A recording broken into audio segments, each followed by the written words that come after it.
হকির খবর, পাকিস্তানের বিপক্ষে বিশ্বকাপ বাছাইয়ের 3 ম্যাচ সিরিজ দিয়ে প্রায় 3 বছর পর মৌলানা ভাসানী হকি স্টেডিয়ামে আন্তর্জাতিক ম্যাচ খেলতে নামছে বাংলাদেশ।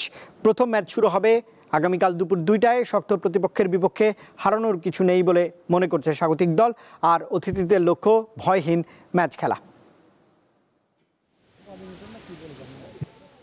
ভারতের রাজগীরে হওয়া এশিয়া কাপ হকিতে নাম ছিল পাকিস্তানে, তবে নিরাপত্তা ইস্যুতে টুর্নামেন্টে অংশ নেয়নি তারা। আন্তর্জাতিক হকি ফেডারেশনের নিয়ম অনুযায়ী কোনো দেশ নিরাপত্তার কারণে অংশ নিতে না পারলে এবং তাদের র্যাঙ্কিং যদি ষষ্ঠ হওয়া দেশের চেয়ে ওপরে থাকে তাহলে প্লে অফ খেলার সুযোগ পাবে তারা।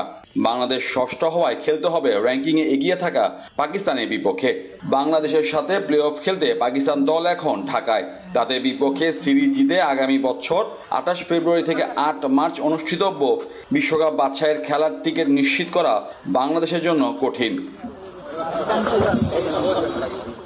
তাদের বিপক্ষে সিরিজ জিতে আগামী বছর 28 ফেব্রুয়ারি থেকে 8 মার্চ অনুষ্ঠিতব্য বিশ্বকাপ বাছাইয়ের খেলার টিকিট নিশ্চিত করা বাংলাদেশের জন্য কঠিন।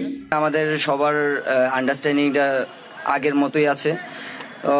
আশা করা যায় একটা ভালো কিছু হবে, তবে আমরা চেষ্টা করব যে আমাদের সাধ্যমতো চেষ্টা করার জন্য, ভালো কিছু একটা করার জন্য।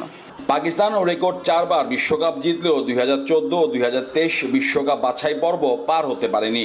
2018 বিশ্বকাপে দ্বাদশ হয় তারা, আর 2017 সালে ঢাকায় এশিয়া কাপে তৃতীয় স্থান নিয়ে সন্তুষ্ট থাকতে হয় পাকিস্তানকে। আমরা কোচ ছাড়া এসেছি এটা বলা ভুল।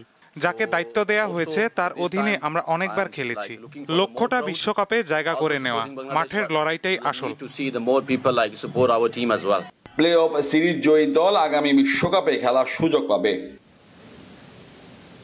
মোহাম্মদ হাসিব, দীপ্ত স্পোর্টস, ঢাকা।